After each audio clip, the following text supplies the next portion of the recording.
जैन धर्म न केवल एक स्वतंत्र, शाश्वत और सबसे प्राचीन धर्म है, बल्कि एक वक्त था जब दुनिया भर में श्रमण संस्कृति को मानने वाले लोगों की संख्या सर्वाधिक हुआ करती थी। उस वक्त दुनिया में कोई भी अन्य धर्म अस्तित्व में नहीं था।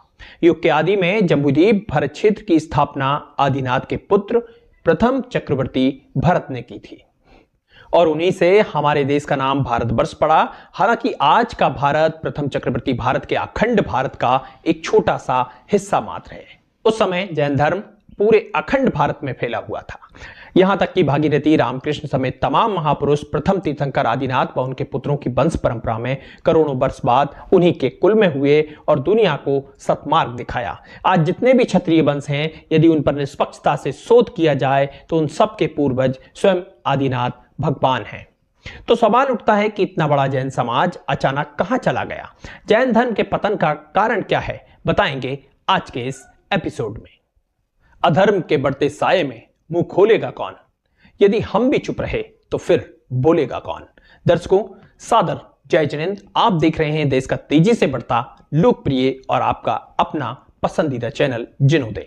मेरा नाम है पंकज जैन। वीडियो में आगे बढ़ने से पहले सभी अपडेट्स पाने के लिए चैनल को सब्सक्राइब कर दीजिए। वीडियो को अभी से लाइक कर दीजिएगा।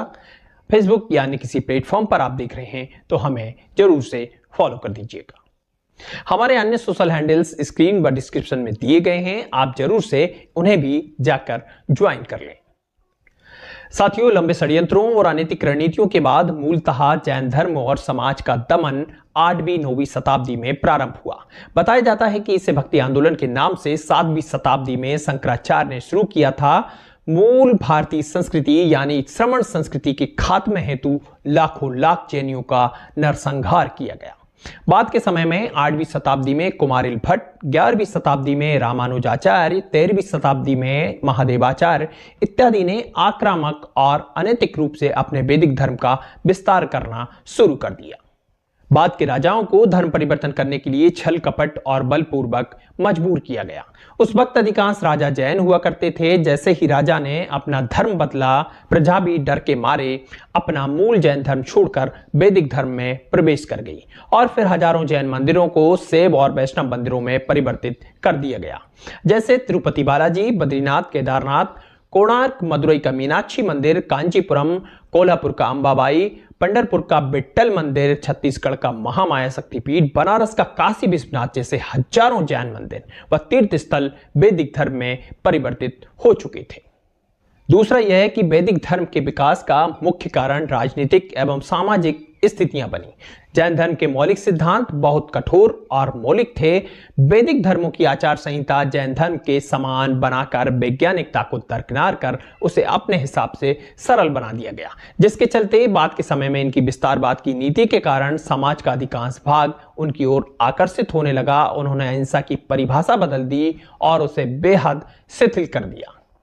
कहा तो यह भी जाता है कि वैदिक वेदों में विभिन्न यज्ञों का उल्लेख है जिनमें घोड़े, मनुष्यों और अन्य जीवित पशुओं की बलि दी जाती थी और सबसे लोकप्रिय प्रसिद्ध अश्वमेध यज्ञ था जिसमें अच्छे घोड़ों की बलि दी जाती थी।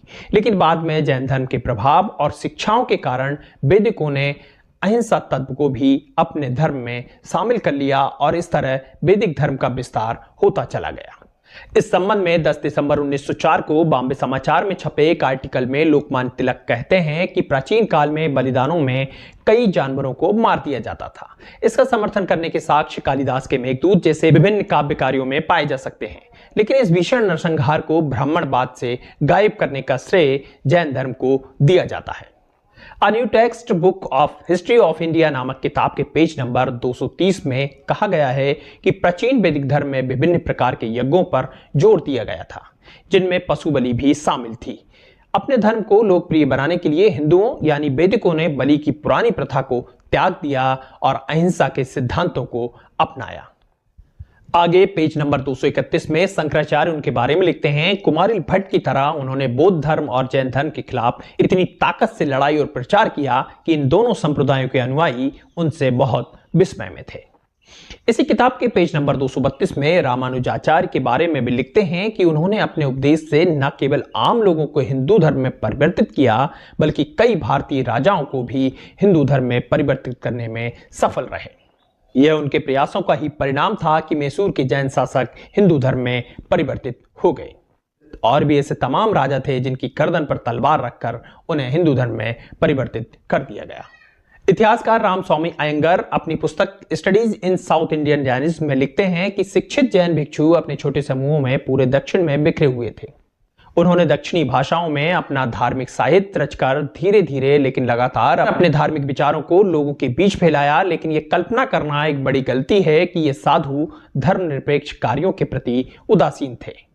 एक दृष्टि से यह सत्य है कि उनका संसार से कोई संबंध नहीं था, लेकिन मेगास्थेनिस के विवरण से पता चलता है कि 4वीं शताब्दी ईसा पूर्व तक राजा अपने राजनीतिक विकास के बारे में स्वतंत्र रूप से जंगल में रहने वाले जैन भिक्षुओं से परामर्श करने के लिए अपने दूत भेजा करते थे।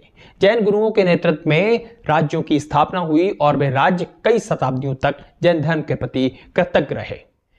परंतु जैन धर्म ग्रंथों में रक्तपात के निषेध पर अत्यधिक बल दिए जाने के कारण संपूर्ण जैन जनजाति राजनीतिक पतन की ओर पहुंच गई। हम अपने तीर्थंकरों के सामने कुछ भी नहीं मांग सकते, क्योंकि उन्होंने स्वयं राज्य, सुख, ऐश्वर्य, मोह माया की दुनिया की सभी चीजों को त्याग दिया था और तप का मार्ग अपनाया था। जैन धर्म और वैदिक धर्म के सिद्धांतों में बहुत अंतर है। जैन वेदों में विश्वास नहीं करते, ना ही वे उनके किसी ग्रंथ को प्रमाणिक मानते हैं। जैन लोग ईश्वर को सृष्टिकर्ता नहीं मानते जैसा वैदिक लोग मानते हैं, जबकि वैदिक दुनिया का निर्माण और विनाश मानते हैं। जैनियों का मानना है कि सृष्टि शाश्वत है। वैदिक मान्यता के अनुसार ईश्वर की भक्ति से मनुष्य को उसकी कृपा अर्थात लाभ होता है। जैनियों का मानना है कि आत्मा अपने अच्छे या बुरे कर्मों के अनुसार ही स्वयं सुखी या दुखी होती है। कूटनीतिक और दमनकारी नीतियों के कारण 13वीं शताब्दी तक जैन समुदाय के अधिकांश लोग अन्य धर्मों में परिवर्तित हो गए थे। महावीर के समय तक संपूर्ण भारत में फैला हुआ जैन धर्म अल्पसंख्यक हो गया था। पूरे देश में उत्तर से दक्षिण और पूर्व से पश्चिम तक गांव-गांव में जीर्ण शीर्ण जैन मंदिर तो हैं, लेकिन जैन समुदाय नहीं है। यह सत्य है कि जैन मंदिरों के अवशेष संपूर्ण भारत में आज भी पाए जाते हैं। अनेक साक्ष्यों से पता चलता है कि जैन धर्म आम लोगों के बीच लोकप्रिय था। आज के महाराष्ट्र की अधिकांश जातियां मध्यकाल में जैन धर्म की अनुयायी हुआ करती थी। भारत का मूल निवासी बहुजन समाज भी कभी जैन धर्म का अनुयायी हुआ करता था। एक समय था जब जैन धर्म भारत में प्रमुख धर्म था। मध्यकाल में जैन धर्म सबसे महत्वपूर्ण धर्म था, लेकिन 13वीं सदी के बाद महाराष्ट्र और देश के अन्य हिस्सों में उसका पतन शुरू हो गया था। 13वीं शताब्दी के बाद देश के अधिकांश मध्यकालीन जैन अन्य धर्मों में परिवर्तित हो गए थे। आज भी किसी भी धर्म और संप्रदाय, खासकर हिंदू धर्म की अधिकांश पुरानी जातियों के प्राचीन काल में जैन होने के प्रमाण मिलते हैं, यानी कि जैन धर्म का एक बहुत बड़ा भाग षड्यंत्रों और धर्मांतरण के चलते आज के हिंदू धर्म में कन्वर्ट हो चुका था। Short studies in the science of comparative religion page 243-44 इत्यादि में मेजर जनरल फर्लांग कहते हैं, उत्तर पश्चिम और उत्तर मध्य भारत वास्तव में 1500 से 800 ईसा पूर्व के अज्ञात काल में तुरानी लोगों के शासन के अधीन था। उन्हें द्रविडियन भी कहा जाता है। वृक्ष सर्पलिंग पूजा उनके बीच प्रथागत थी, लेकिन तब पूरे भारत में एक प्राचीन उच्च धर्म मौजूद था जो दर्शन, नीति शास्त्र और सर्वोच्च तपस्या में उत्कृष्ट था, और वो था जैन धर्म। ब्राह्मण और बौद्ध धर्म ने भी विनम्रता पूर्वक जैन धर्म का ही प्राथमिक रूप अपनाया है। 23वें तीर्थंकर पार्श्वनाथ, जो 8वीं 9वीं शताब्दी ईसा पूर्व में रहते थे, आपको जानकर हैरानी होगी कि वैदिक आर्यों के न केवल गंगा बल्कि सरस्वती घाटी तक पहुंचने से बहुत पहले ही जैनियों के 22 तीर्थंकर धार्मिक प्रवर्तन कर चुके थे। जैन धर्म की शुरुआत का पता लगाना असंभव है। इससे यह सिद्ध होता है कि आर्यों के आगमन से पूर्व भारत में श्रमण संस्कृति विद्यमान थी। द्रविड़ भारत के मूल निवासी लोग हैं और वे श्रमण थे जो सभी जैन धर्म का पालन किया करते थे। लिहाजा जैन धर्म एक समय में सत्ता का केंद्र था, लेकिन बाद में अधिकांश राजाओं ने युद्ध की हिंसा को देख महावीर द्वारा प्रचारित अहिंसा का मार्ग अधूरे रूप में अपनाया और लड़ाई का मार्ग छोड़ दिया। चंद्रगुप्त मौर्य, बिंबिसार, सम्राट खारवेल, चालुक्य, कदम्ब, राष्ट्रकूट, शिलाहार, सोलंकी, पल्लव, गंगा, पांड्या, होयसला और लिच्छवी राजवंश, वैशाली के राजा चेतक, अजातशत्रु, कुणिक, ये सब राज परिवार जैन थे। भारत में पाए गए हजारों शिलालेखों ने इतिहासकारों को यह स्वीकार करने के लिए मजबूर कर दिया है कि श्रमण संस्कृति एक समय पूरे भारत में फैली हुई थी। यह भारत का दुर्भाग्य है कि भारत में जन्मा अहिंसक जैन धर्म आज अल्पसंख्यक हो गया है। लेकिन इस स्थिति में यह पहुंचा, ऐसा कहना सर्वथा अनुचित होगा, क्योंकि भारत की मूल संस्कृति के खात्मे के लिए लंबे समय तक रचे गए षड्यंत्रों और बुरी ताकतों के अनैतिक आक्रमणों ने इसे इस स्थिति में पहुंचाया है। हैरानी की बात तो यह है कि आज लोकतांत्रिक व्यवस्था के बावजूद भी धर्म की डींगें हाँकने वाले कुछ बहुसंख्यक खुलेआम दिन दहाड़े जैन विरासतों को सरकारी संरक्षण में लूट कर रूपांतरित कर रहे हैं और उनके धर्म धुरंधर नेता सरकारी खजाने खाली करके उन्हें बदले हुए स्वरूप में विकसित करने में जुटे हैं। शर्मनाक तो यह भी है कि इतना गलत होने के बावजूद भी बहुसंख्यकों द्वारा हड़प नीति का विरोध करना तो दूर की बात, उल्टा ऐसे विधर्मियों का सहयोग करते देखा जा सकता है।